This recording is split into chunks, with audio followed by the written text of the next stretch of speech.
rain came down in heavy sheets, drumming against the pavement like a restless symphony. Streetlights flickered, casting uneven glows across the empty sidewalk. Somewhere in the distance, the low hum of the city carried on. Bars closing, cars splashing through puddles, lives moving forward without pause, but not for Daniel Carter. For him, the night was just another end to another long shift. Another day spent scrubbing floors, flipping mattresses, folding endless sheets, all to make ends meet for the one person who mattered most, his son, Owen. He was used to this routine, the exhaustion, the weight of responsibility, the quiet acceptance, that this was his life now. But then he saw her, a woman, soaking wet, shivering, standing alone beneath a dimly lit bus stop. She was out of place, too put together to be lost, too vulnerable to be safe, and when she looked up, her wide, striking blue eyes held a silent plea for help. Daniel should have kept walking. He had his own problems, his own battles to fight. But something about her made him stop. What he didn't know was that this woman wasn't just a lost tourist, and by the time the night was over, his life would never be the same again. What happens when a struggling single father helps a woman with no money, no phone, and nowhere to go, only to discover she's a billionaire CEO? Stay with us as we dive into a heartwarming, unexpected love story about fate, kindness, and the choices that change our lives forever.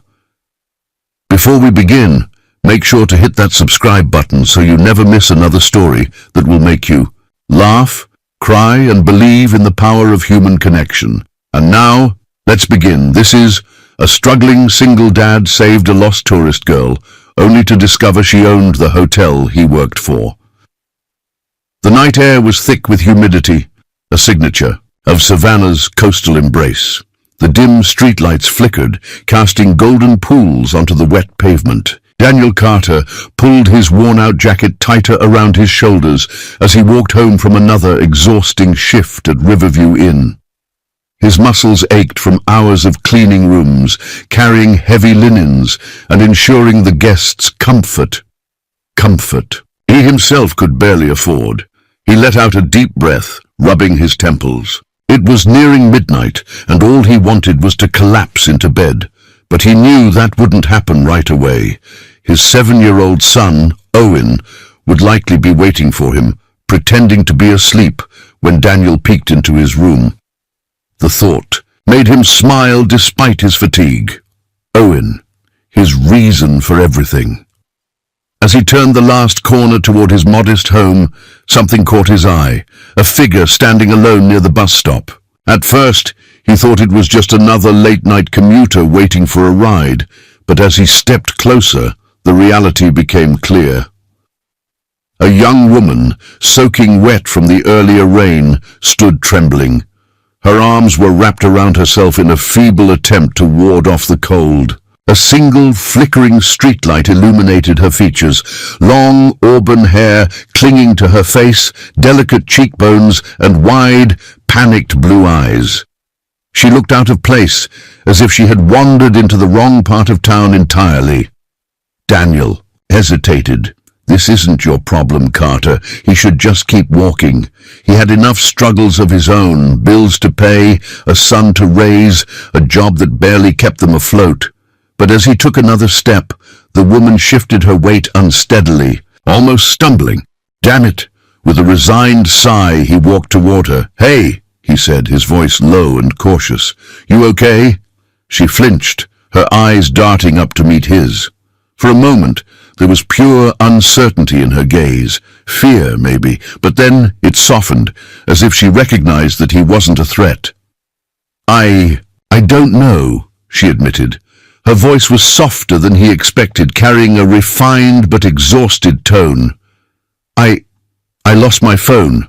My wallet too. I don't know where I am." Daniel frowned. "Lost? Wallet gone? That didn't sound good." "You from around here?" he asked. She shook her head, water droplets falling from her damp hair. "No, I was Traveling. Just exploring. I must have taken a wrong turn. Something about the way she said it felt off. A wrong turn. People didn't just accidentally end up stranded at a nearly deserted bus stop in the middle of the night. You have someone you can call? Her lips parted as if to answer, but then she hesitated. No. Not right now. No phone. No money. No contacts. Daniel ran a hand down his face. This was a bad idea. He had no business getting involved. But the thought of leaving her here, alone in the middle of the night, sat wrong with him. Look, he started, I don't have much, but my place isn't far. If you need somewhere to warm up and figure things out. The words hung in the air between them. He braced himself for her to refuse, to back away in suspicion, but instead she exhaled sharply, as if she had been holding her breath, and nodded. Okay, she whispered. Thank you. Daniel led her through the quiet streets, his footsteps steady against the damp sidewalk. The closer they got to his home, the more he wondered if he was making a mistake, bringing a complete stranger into his house. What the hell was he thinking? But then he thought about Owen, his son, the one thing that mattered most. He wanted to believe that if Owen were ever lost, alone, scared, someone out there would help him too. His house was small but tidy. The living room was modest, with an old couch, a coffee table littered with Owen's toy cars, and a kitchen that smelled faintly of the grilled cheese sandwiches they had for dinner earlier. It wasn't much, but it was home. He turned to the woman, who still stood uncertainly by the door.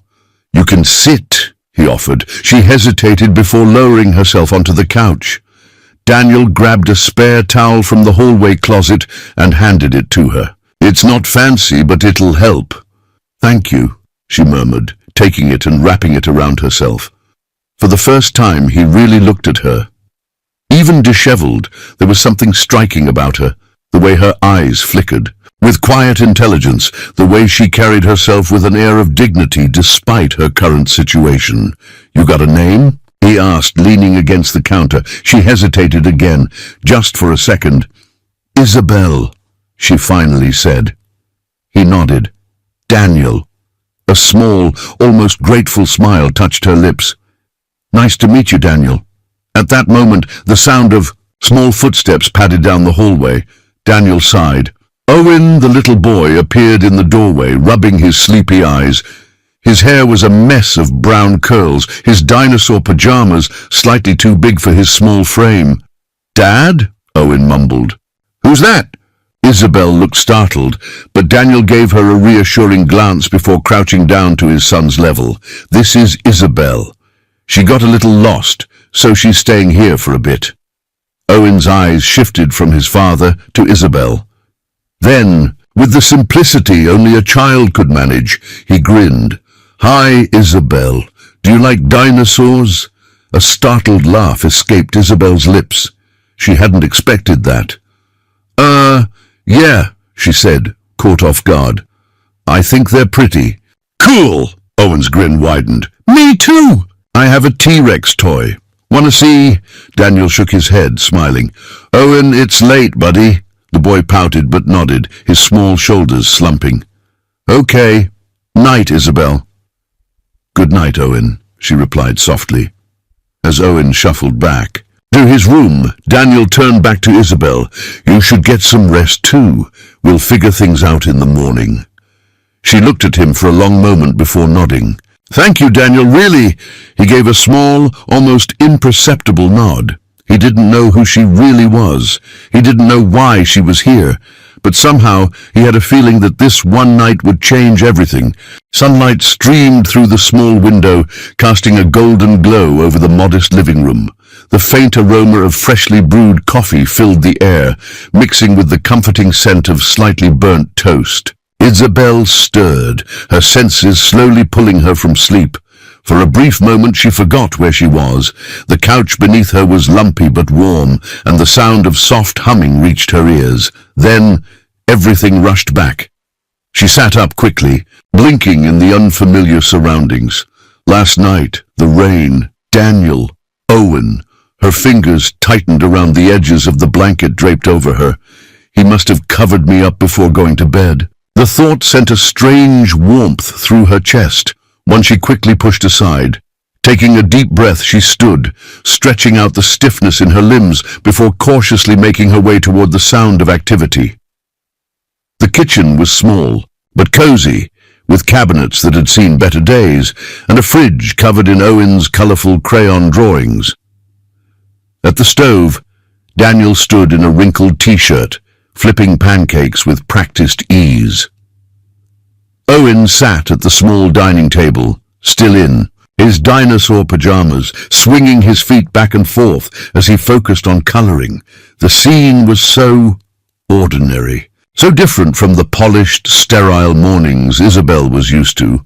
Hotel room service, perfectly arranged fruit platters, assistants waiting for instructions, and yet she found herself reluctant to interrupt it.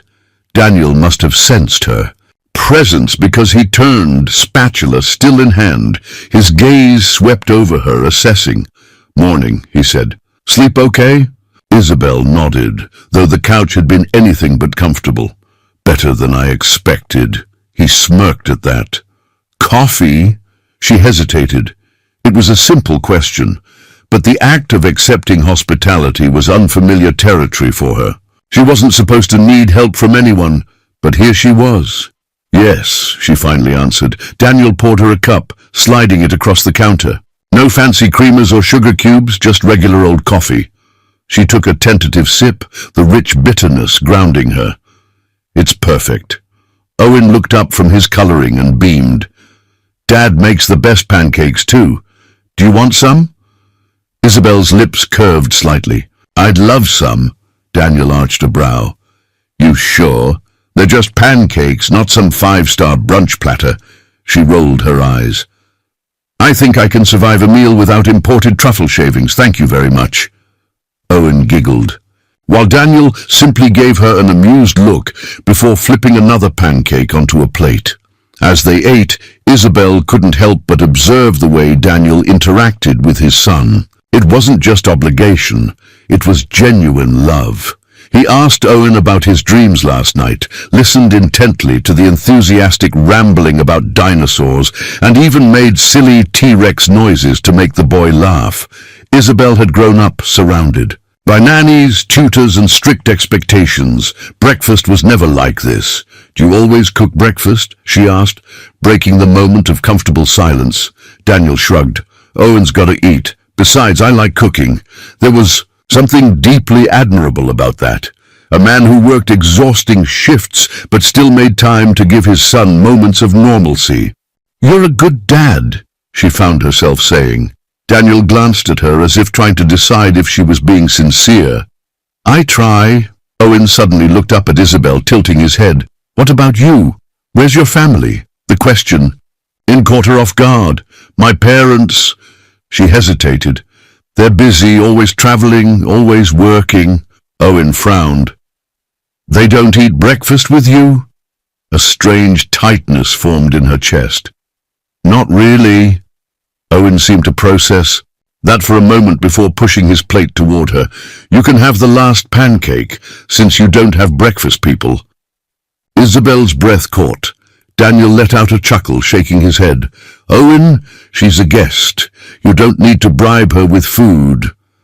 But Isabel took the offered pancake anyway, a small but genuine smile playing at her lips. The warmth of breakfast faded when she checked the clock. 8:45 a.m. Her stomach twisted. She had been off the grid for hours. No calls, no texts, no security team hovering over her. She needed to get back. Setting down her fork, she turned to Daniel. "I should probably try to find my hotel today. Do you think there's a phone I could use?" Daniel nodded. "There's a payphone a couple of blocks from here. I can walk you there after I drop Owen at school." School? Isabel blinked. Somehow the reality of Daniel's daily responsibilities hadn't fully settled in until now. "Yeah, I gotta get him there by 9. Daniel ruffled his son's hair.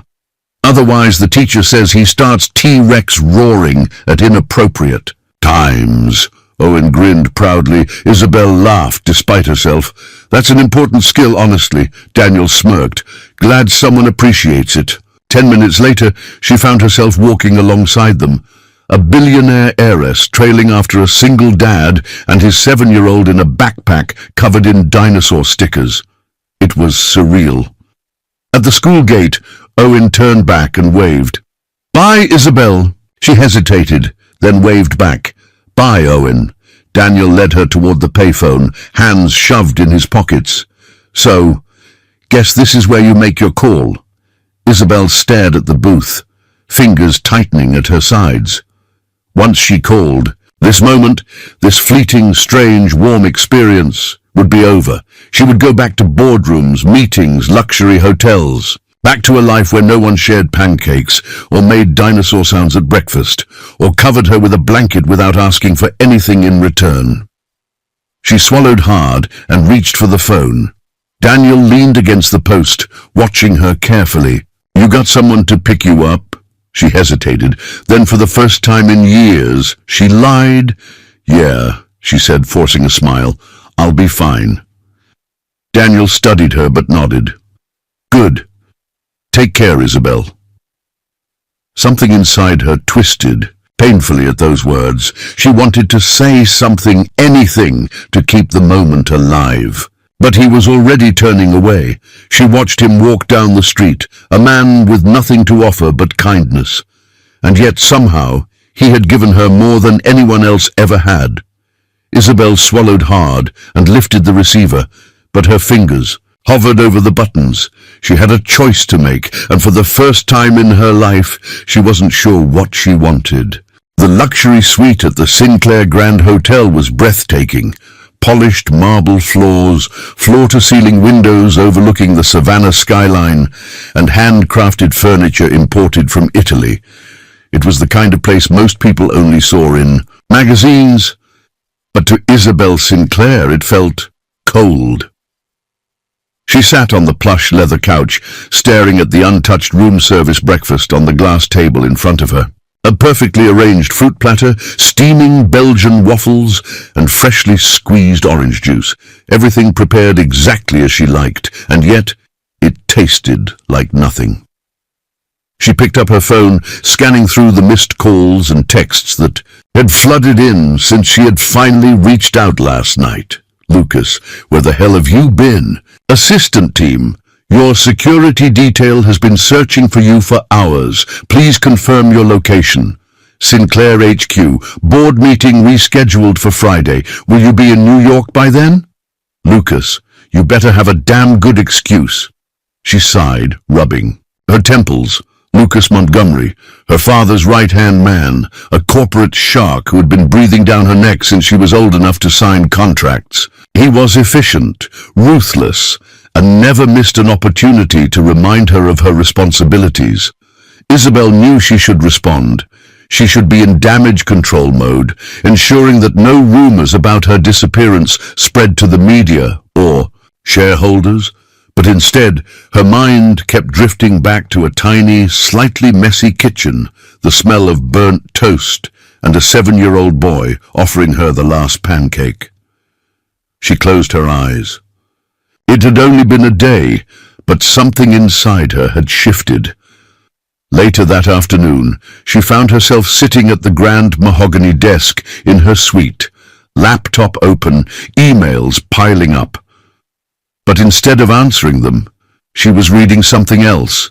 Daniel, Carter's employee file. She had instructed one of her hotel managers to pull it for her under the excuse of conducting an internal review. Name, Daniel Carter position, housekeeping staff employment duration, 3 years performance notes, hard-working. Dependable, no complaints. It was so bare bones, so impersonal. A few typed lines to define a man who woke up before dawn to cook his son breakfast, who worked back-breaking shifts without complaint, who had taken in a stranger without expecting anything in return. She clicked through the financial records. His salary was embarrassingly low, especially considering the hours he worked. Even with overtime, it wasn't enough to provide stability. No wonder he looked exhausted. Her grip tightened on the mouse. This wasn't fair.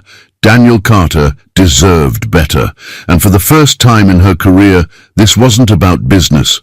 It was personal. Meanwhile, Daniel Carter was back in his world, a world where bills stacked up faster than paychecks.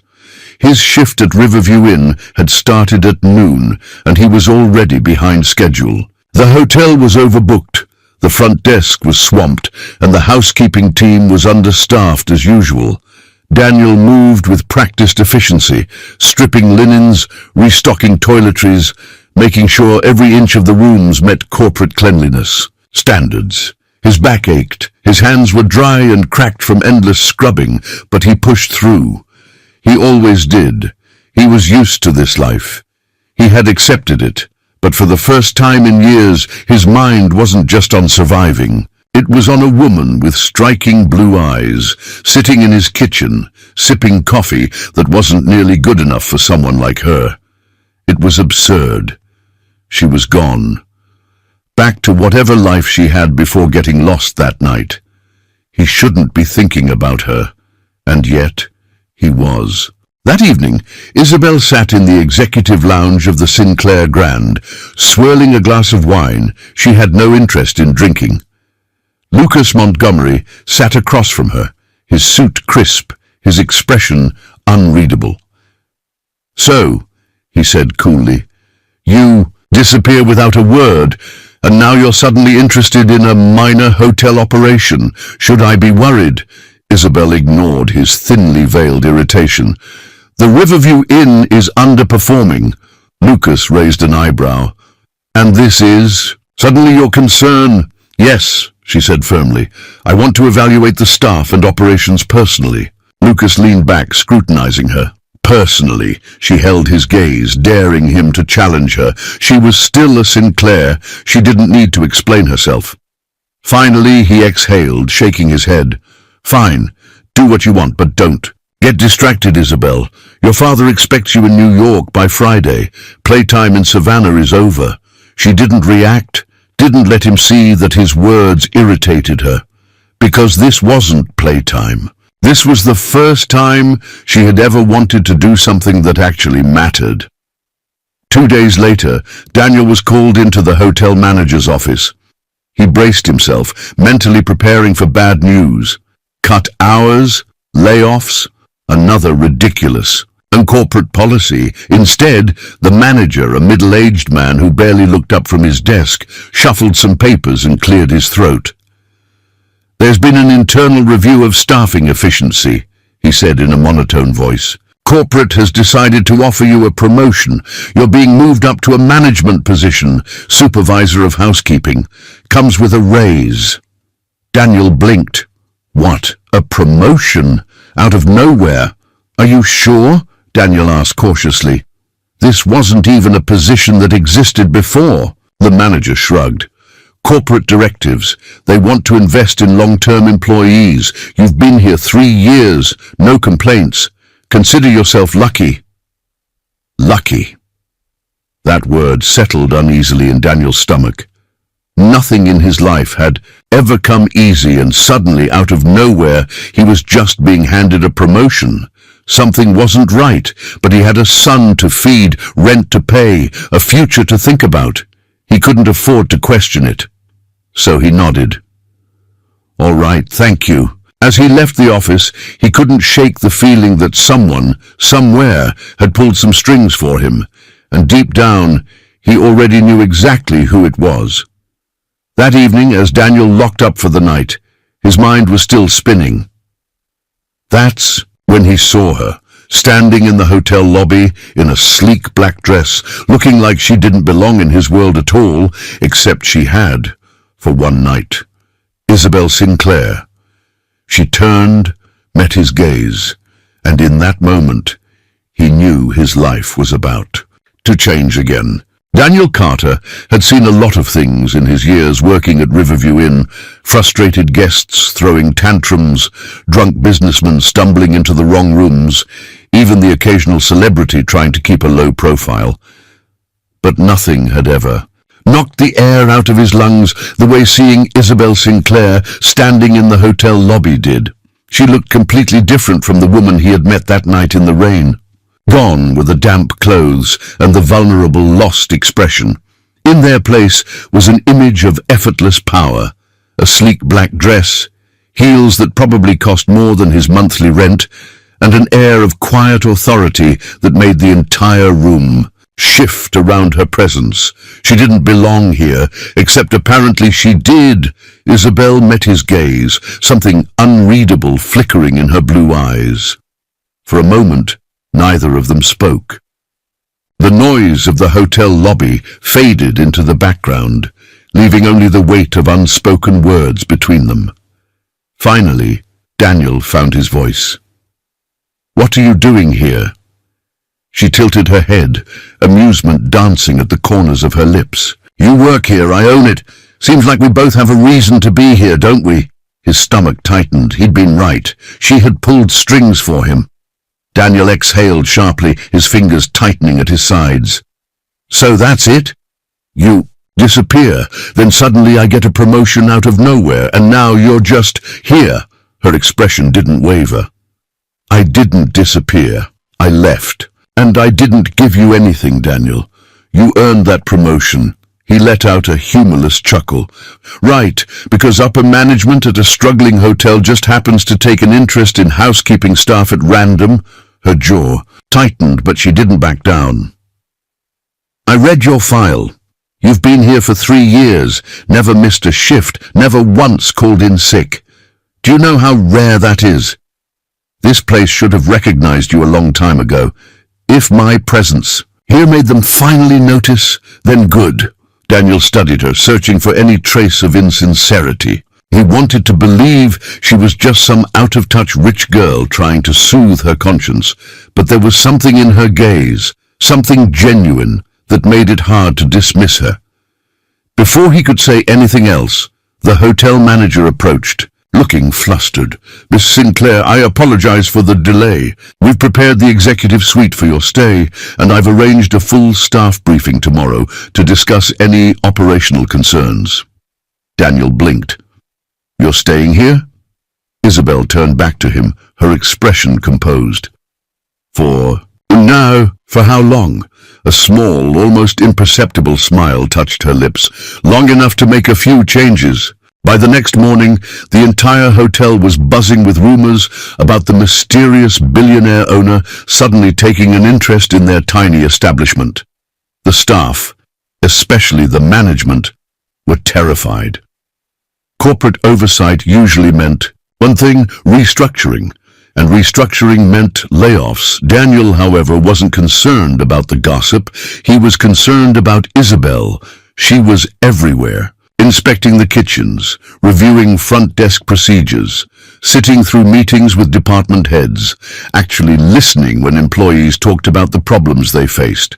Most CEOs delegated. Isabel immersed herself.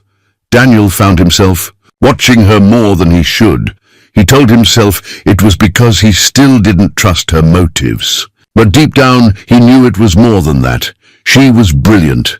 Watching her work was like watching an artist at a canvas, sharp, decisive, but with just enough restraint to let others feel like they had a voice.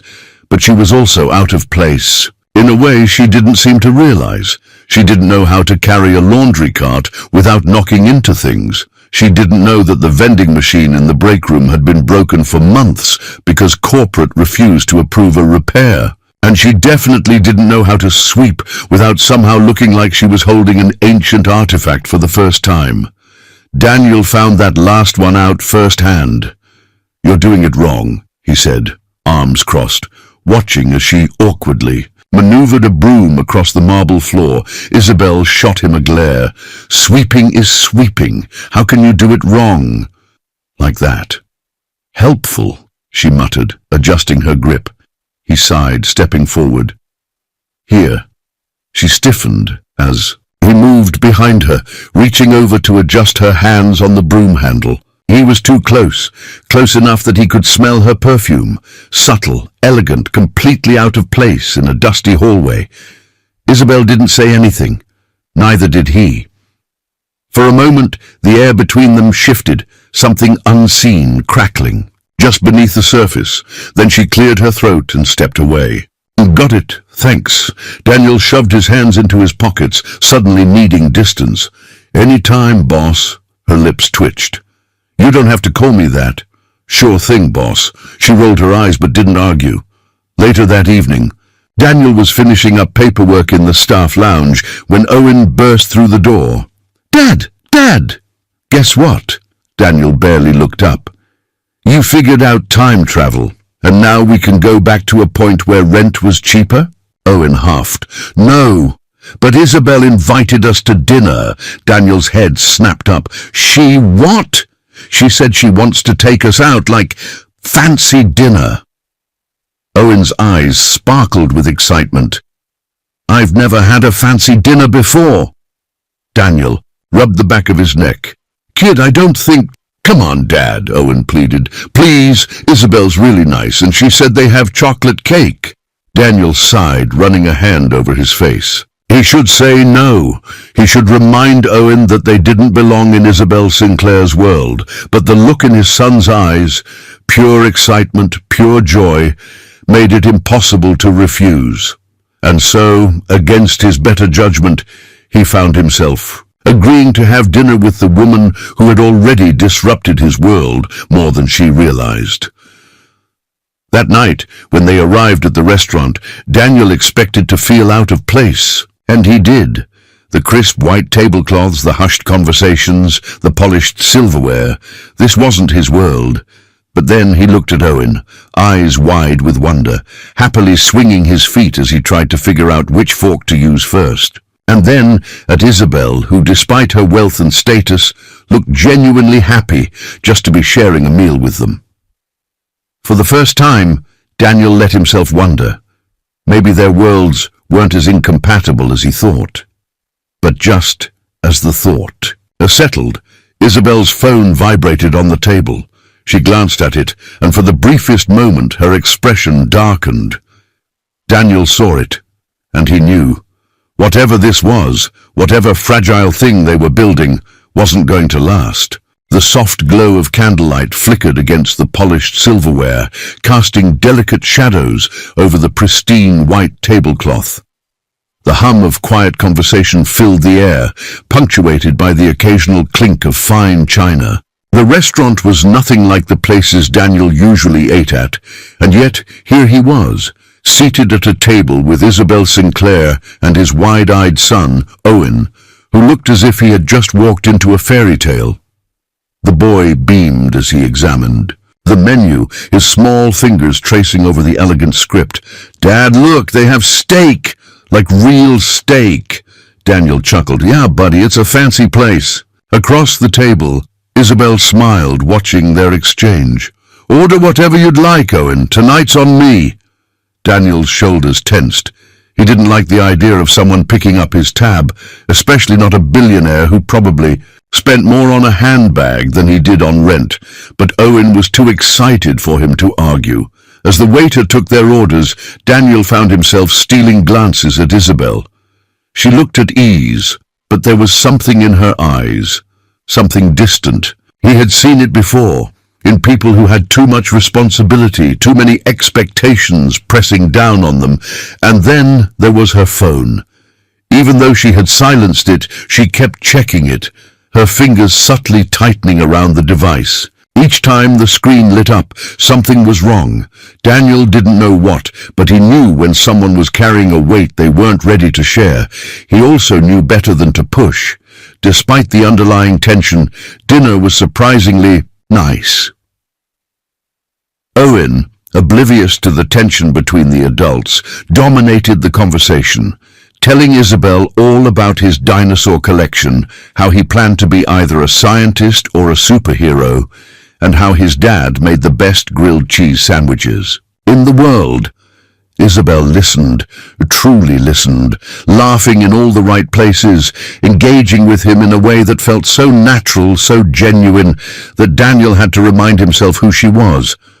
She wasn't just the woman who had spent a few nights in his home. She was Isabel Sinclair, heiress to a billion-dollar empire. And yet, watching her laugh at Owen's stories, watching her sip her wine with an almost wistful expression, she didn't seem like someone untouchable. She seemed real. "Okay," Owen said, setting his fork down dramatically. "Now we get dessert, right?" Daniel shook his head. "You're pushing your luck, kid." "But Isabel said there was cake," Owen protested. Isabel smirked. "I didn't." Daniel sighed, defeated. "Fine, one piece." Owen grinned victoriously and Isabel laughed. It was a sound Daniel hadn't heard often, but he liked it. Too much. Just as the waiter set the chocolate cake in front of them, Isabel's phone lit up again. This time, she didn't ignore it. Excusing herself, she stepped away from the table, pressing the phone to her ear as she walked toward the restaurant's entrance. Daniel watched her go, his stomach tightening. He should have just let it go. Should have focused on Owen's delight as he dug into the cake. But something about the way she left bothered him. She wasn't just taking a casual call. She was escaping. And that meant whatever was on the other end of that phone was something she didn't want him to hear. A few minutes passed before Daniel made up his mind. "Stay here, bud," he said to Owen. "I'll be right back." Owen barely acknowledged him, too busy savoring the dessert. Daniel stood and made his way toward the entrance, stepping just close enough to hear Isabel's voice. Low, sharp, edged with something he hadn't heard before. Frustration. "You don't need to keep calling me Lucas." Daniel froze. Lucas, the name sounded familiar. "We'll discuss it when I get back," Isabel continued, her voice clipped. "I told you I needed a few days. That hasn't changed." A pause. Then, a sigh of irritation.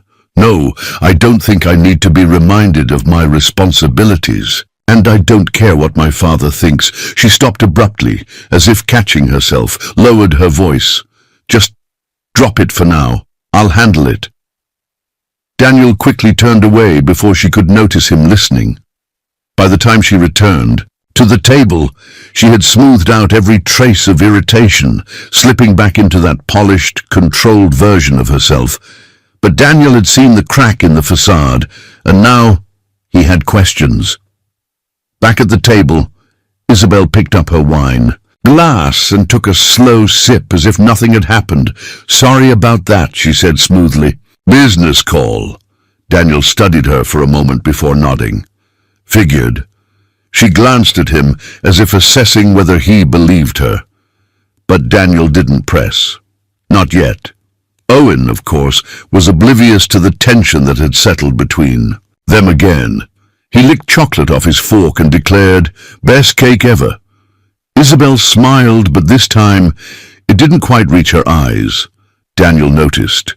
When dinner was over, Isabel insisted on paying, and this time Daniel didn't argue. His pride wasn't worth ruining the night for Owen. As they stepped outside, the cool night air wrapped around them. Owen let out a happy sigh, stretching his arms. "Can we do this again?" Isabel hesitated, then smiled. "I'd like that." Daniel exhaled. He should say no, should remind himself that their lives weren't meant to overlap like this. But before he could speak, Isabel turned to him. "Let me drive you two home," she offered. Daniel shook his head. "We'll walk. It's not far." She looked like she wanted to argue, but then she nodded. Owen gave her a hug, a small, innocent gesture that made something flicker across Isabel's face, something Daniel couldn't quite name.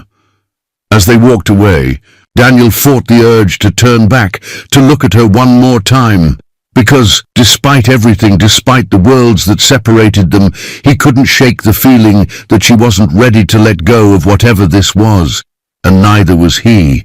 The next morning, Daniel Carter was back at Riverview Inn, navigating the all-too-familiar rhythm of cleaning rooms, changing sheets, and making sure the place ran as smoothly as possible, despite its outdated facilities.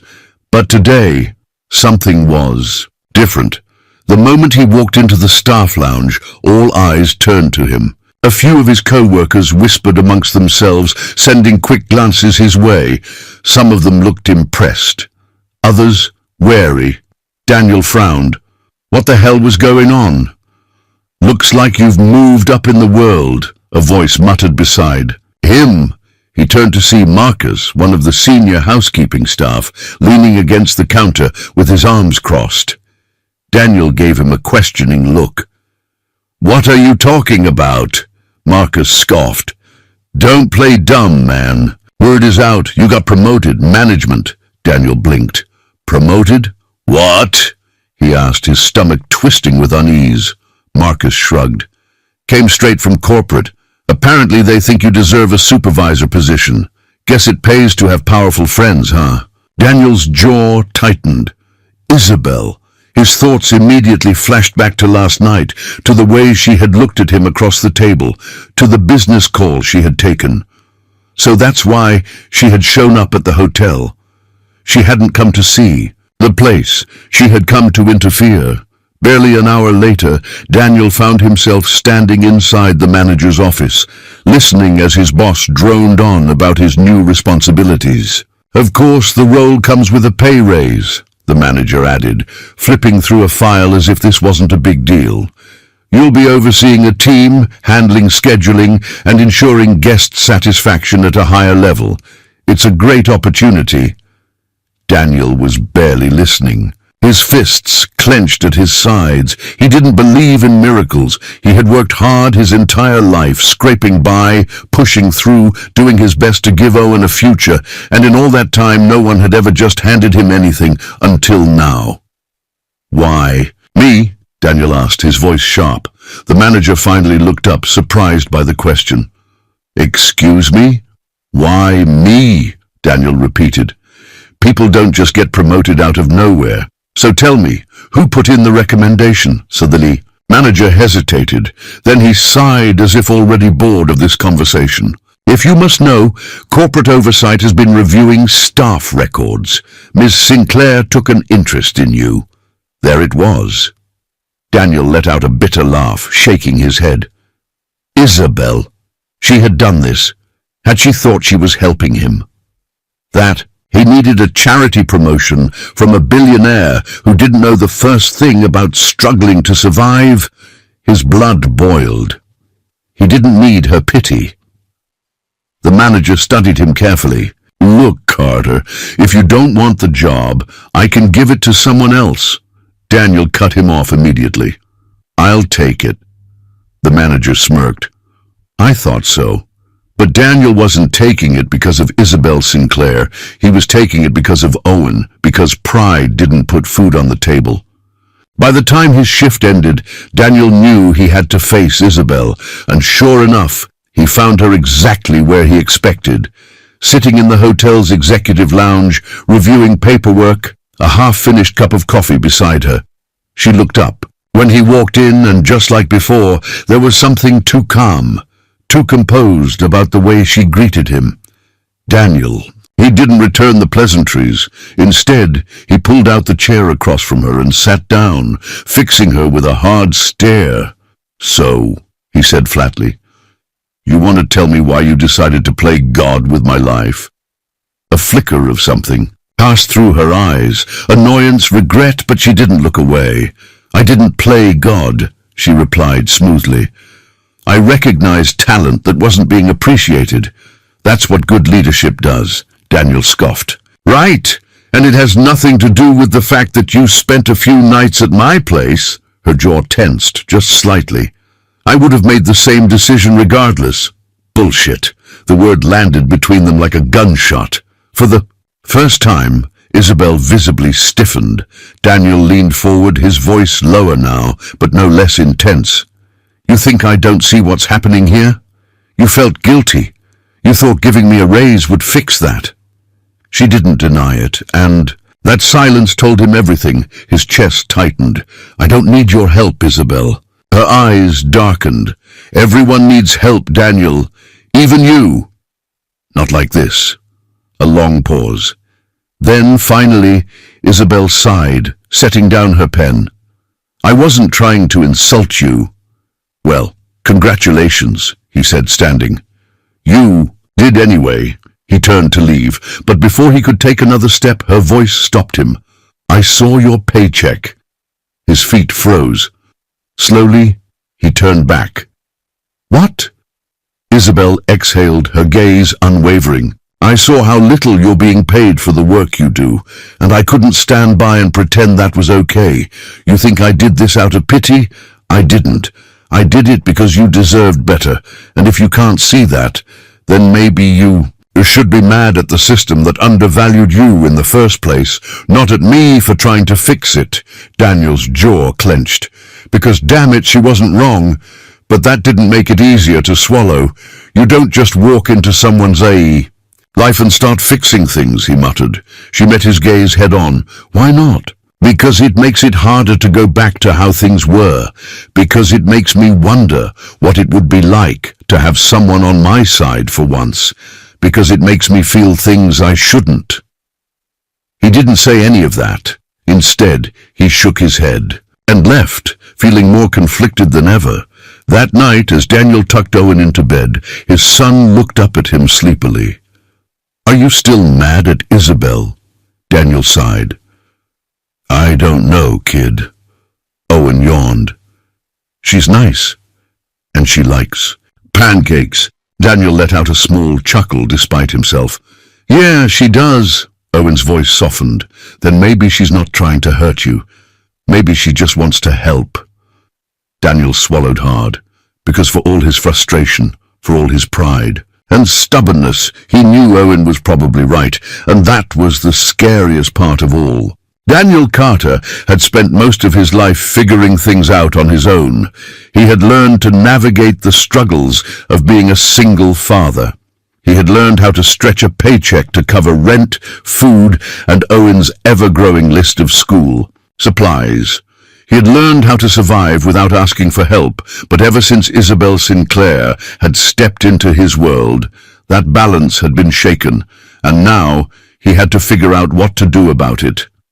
Daniel avoided Isabel for the next 2 days. It wasn't hard. She was busy with meetings, staff evaluations, and business calls that stretched late into the evening. But even without seeing her, he could feel her presence in every change happening at Riverview Inn.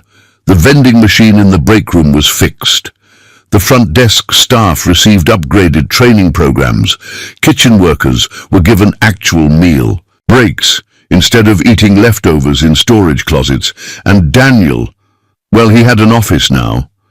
It was small, barely more than a glorified supply closet, but it had a desk, a functional chair, and, most shockingly, a nameplate on the door. Daniel, Carter housekeeping supervisor. Seeing his name like that, etched in metal, felt foreign, like he was stepping into someone else's life. He should have been grateful. Instead, all he could think about was how none of this would have happened without Isabel, and he didn't know how to feel about that. By the 3rd day, Isabel found him first. He was walking through the back corridors of the hotel, clipboard in hand, when her voice stopped him. Daniel. His grip on the clipboard tightened, but he didn't turn around. Not now, Isabel, he muttered, already heading toward the linen storage. She followed. Yes, now. Daniel exhaled sharply, then finally faced her. She looked different, tired. Not in the way people looked after a long day, but in the way someone looked when they were carrying too much. Why are you avoiding me? She asked. I'm not, she arched a brow. Really? Because it sure feels like you are. Daniel clenched his jaw. He didn't want to have this conversation, but Isabel wasn't backing down. Is this about the promotion? She pressed. Daniel let out a humorless chuckle. You mean the one you orchestrated? Her expression didn't change. I already told you. I didn't give you that job out of pity. I gave it to you because you deserved it. Yeah? And what happens when you leave, Isabel? What happens when corporate decides I'm not worth keeping around anymore? She hesitated, just for a second, but it was enough. Daniel took a step back, shaking his head. That's what I thought. She let out a frustrated sigh. Daniel, I'm not leaving tomorrow. I'm trying to fix things here. And if that means making sure the people who actually care about this place get the positions they deserve, then yes, I'll do that. But you won't be here forever, he shot back. People like you, your world, it moves on. And people like me, we're left picking up the pieces. For the first time, something flashed in her eyes, something raw, unguarded. And what if I don't want to move on? She asked softly. Daniel froze. The air between them shifted, heavy with words unsaid. Isabel wasn't just talking about the hotel anymore, and Daniel didn't know what to do with that. That night, as Daniel was locking up, he found Isabel sitting on the rooftop terrace, staring out at the savannah skyline. He knew he shouldn't go to her, but he did anyway. She didn't look at him when he approached.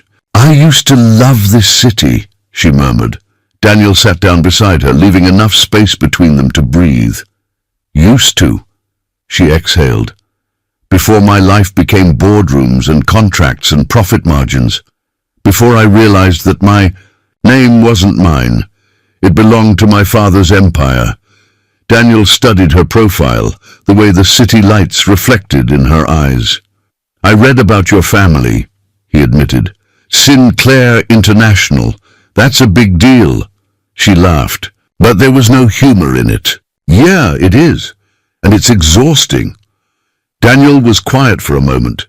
Then he asked, "Why are you here, Isabel?" "Really?" She finally turned to face him.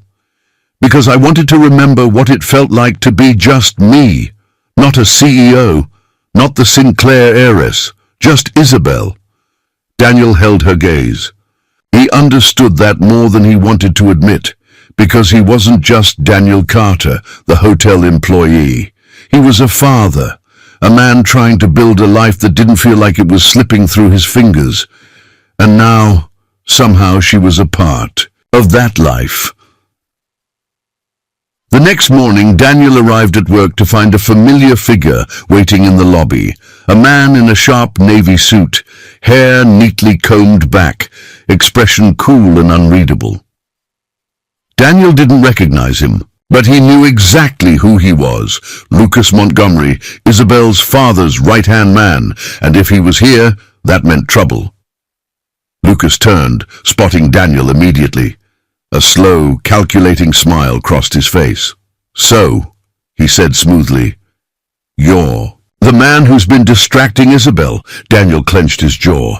This wasn't going to end well, and for the first time he realized whatever this was between him and Isabel, it wasn't just something they could ignore anymore, because now the real world was coming for them.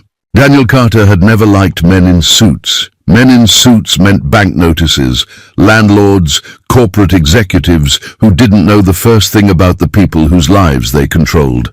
And now, standing in the middle of the Riverview Inns, a lobby was the embodiment of everything Daniel despised about that world. Lucas Montgomery. The man looked exactly as Daniel expected, polished, calculated, and utterly unimpressed by his surroundings. "So," Lucas said, stepping forward, his gaze sweeping over Daniel like he was an inconvenience rather than a person. "You're the man who's been keeping Isabel entertained." Daniel's jaw tightened. He didn't take the bait. "She's not here," he said flatly. "Try again later." Lucas smiled, but it was the kind of smile that belonged to a man who knew he always got what he wanted. "I'm not here to see Isabel. I'm here for you." Daniel crossed his arms. "Yeah? And why's that?" Lucas sighed, as if this conversation was beneath him. "Because it's time for you to understand exactly what you're dealing with." Daniel didn't flinch. "I know exactly what I'm dealing with." Lucas smirked. "No, you don't." Lucas gestured toward the hotel lounge. "Let's talk." Daniel didn't want to, but something in Lucas's tone told him that this wasn't the kind of man you just ignored. So, with reluctant steps, he followed Lucas into the quiet space, settling into a chair across from him. Lucas folded his hands neatly on the table. "I'll get straight to the point. Isabel is not staying in Savannah forever. She has responsibilities, real responsibilities, that extend far beyond this town, beyond this hotel, and certainly beyond you. Daniel already knew that.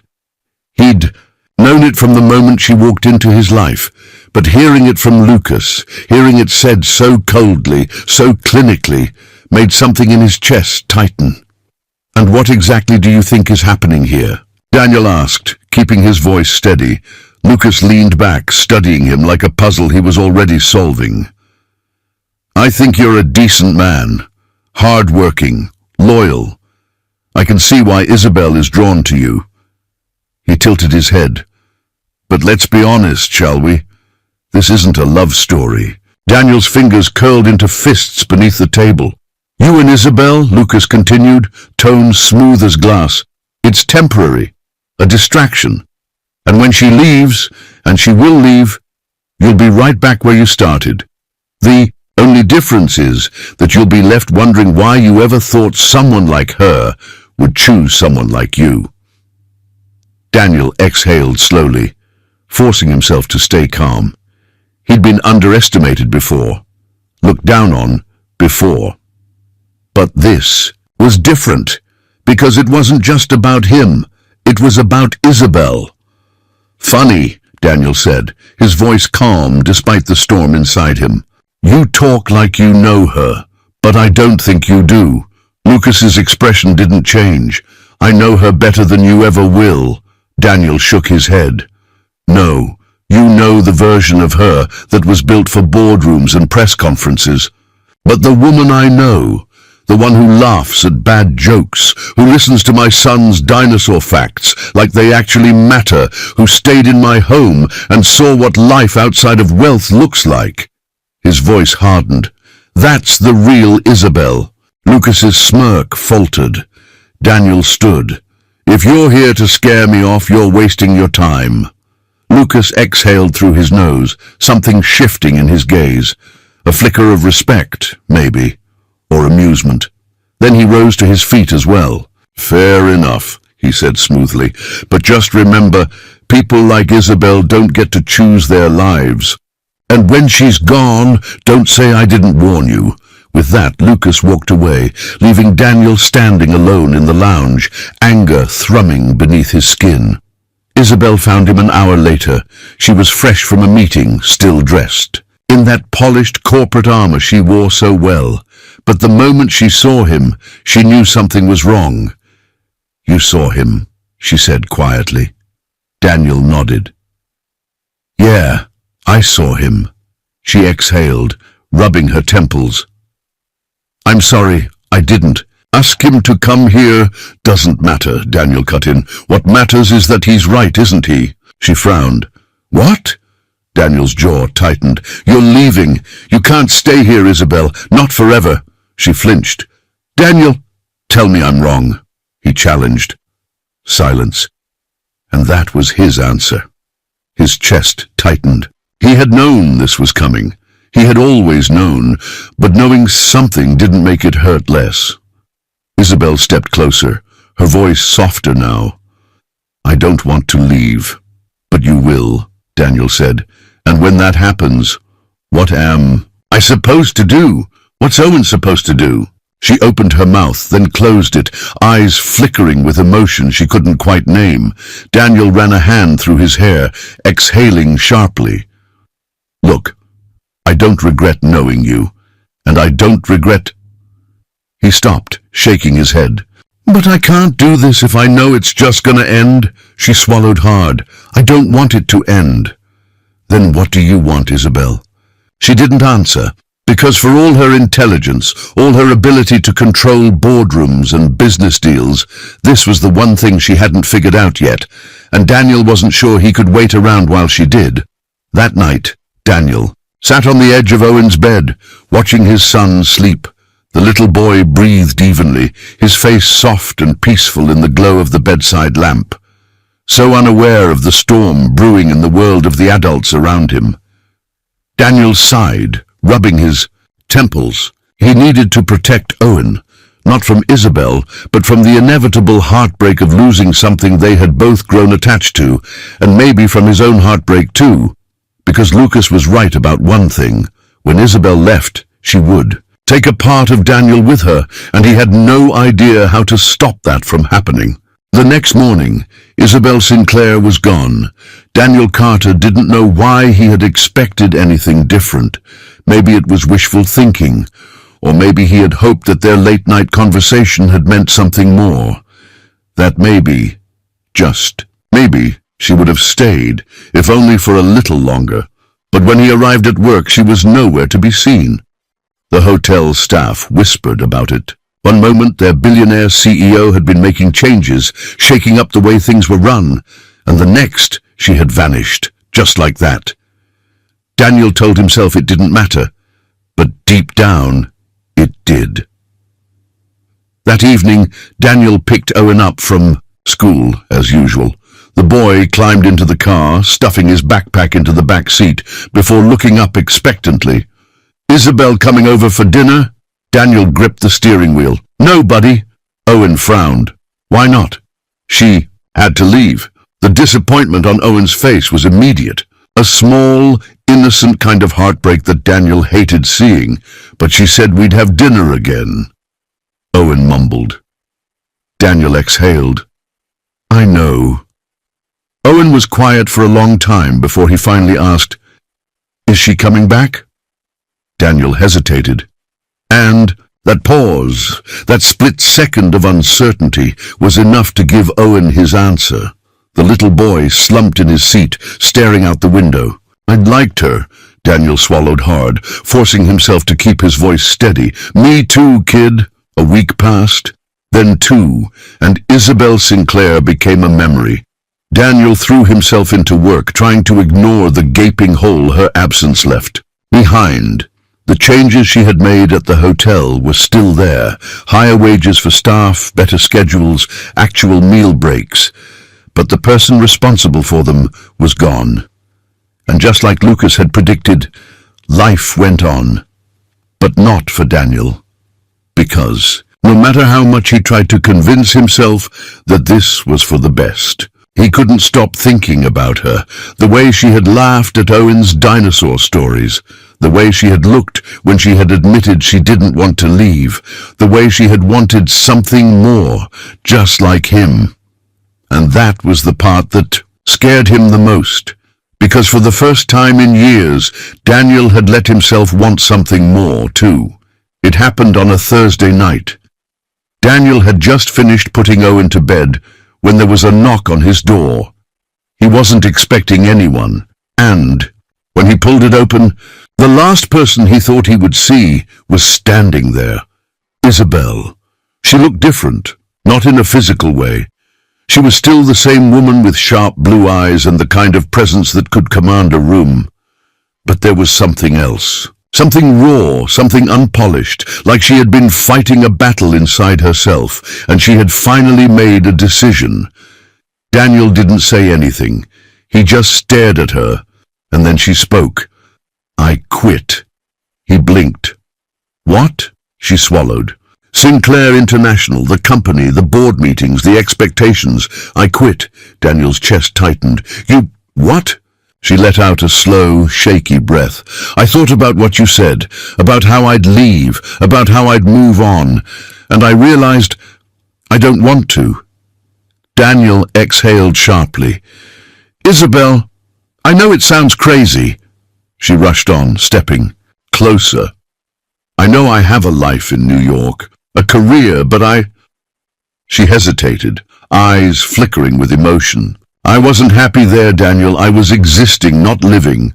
She looked up at him, voice soft. "And then I met you and Owen, and for the first time I saw what it could be like to just be." Daniel's heart pounded against his ribs. She wasn't just saying this, she meant it. "You left everything," he murmured. She nodded. "Yeah." A long pause. Then quietly she asked, "Was it the wrong decision?" Daniel looked at her, really looked at her, and suddenly all the fear, all the doubt, All the reasons why this shouldn't work. None of it mattered anymore, because she had chosen this, chosen him, chosen them. So instead of answering, Daniel took a step forward and kissed her, and in that moment, nothing else mattered. Daniel Carter had spent so much of his life bracing for loss, ever since his wife walked out, since he had to raise Owen alone, since every job he took felt like it could disappear at any moment. He had learned to live with the idea that nothing good ever stayed. But now, Isabel was here, and for the first time in a long time, he let himself believe that something good could last.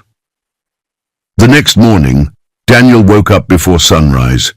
It wasn't unusual.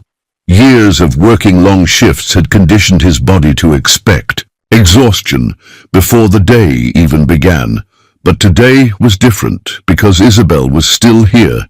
She was in his kitchen, standing barefoot in one of his old sweatshirts, attempting to make coffee. And failing, Daniel leaned against the doorframe, arms crossed, watching as she muttered under her breath, pressing random buttons on his outdated coffee maker. "You're going to break it," he said, voice still rough with sleep. Isabel startled, turning to face him, a sheepish smile appearing on her lips. "This thing is ancient. How does it even work?" Daniel chuckled, stepping forward to take over. "With patience." She watched as he poured 2 cups, shaking her head. "I've ordered espresso machines for 5-star resorts around the world, and yet I can't figure out a simple drip coffee maker." Daniel handed her a cup, smirking. "Guess you're officially a small-town girl now." She rolled her eyes but accepted the coffee, blowing gently on the surface before taking a careful sip. Then, with a sigh, she leaned against the counter, her gaze softening. "So," she murmured, "what now?" Daniel met her eyes, and for the first time he didn't feel afraid of the answer. "Now," he said, "we figure it out." When Owen woke up and saw Isabel in their kitchen, he reacted exactly as Daniel expected. "Isabel!" he shouted, sprinting across the room and throwing his arms around her waist. "You're back!" Isabel laughed, ruffling his hair. "I am," Owen pulled back, beaming up at her. "For how long?" Daniel and Isabel exchanged a look, and then Isabel crouched down to meet Owen's gaze. "For as long as you'll have me," she said gently. Owen gasped, his excitement practically vibrating through him. "You mean it?" She nodded, and, just like that, Owen launched into a million questions. Was she going to live in Savannah? Would she still visit fancy hotels? Could she help him build the biggest dinosaur fort in the backyard? Daniel watched them with a quiet smile, something warm spreading in his chest. This was right. This was home. A week later, Isabel officially resigned from Sinclair International. The news made headlines. Billionaire heiress walks away from empire. What's next for Isabel Sinclair? Sinclair princess chooses small-town life over corporate throne, but Isabel didn't care. For the first time in years, she wasn't living for shareholders or expectations or the weight of a last name that never felt like hers. She was living for herself, for this town, this hotel, this man and the little boy who had unknowingly become a part of her heart. And Daniel? He let her in. Fully. No more walls, no more doubts. She had chosen them, and Daniel was finally ready to choose her back. One evening, as the sun dipped below the horizon, Daniel and Isabel sat on the porch, Owen playing in the yard with a toy dinosaur. The air was warm, tinged with the scent of the ocean. "Are you happy?" Daniel asked softly. Isabel turned to him, smiling, "Happier than I've ever been." Daniel reached for her hand, threading his fingers through hers. "You know this isn't the life you were raised for," he murmured. She squeezed his hand. "No, but it's the life I chose." Daniel studied her, then leaned in, pressing a kiss to her forehead, a life built on kindness, love, second chances. And this time he knew she wasn't going anywhere, because for the first time in both of their lives, They were finally home, and that, my friends, is the story of Daniel and Isabel, a tale of love, kindness, and the unexpected turns that life can take.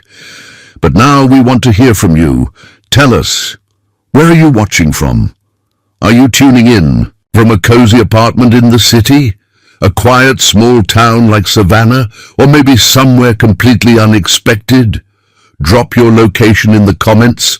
We'd love to see how far this story has traveled. And if you enjoyed this journey, don't forget to hit that subscribe button and turn on notifications so you never miss another heartwarming, emotional, and inspiring story.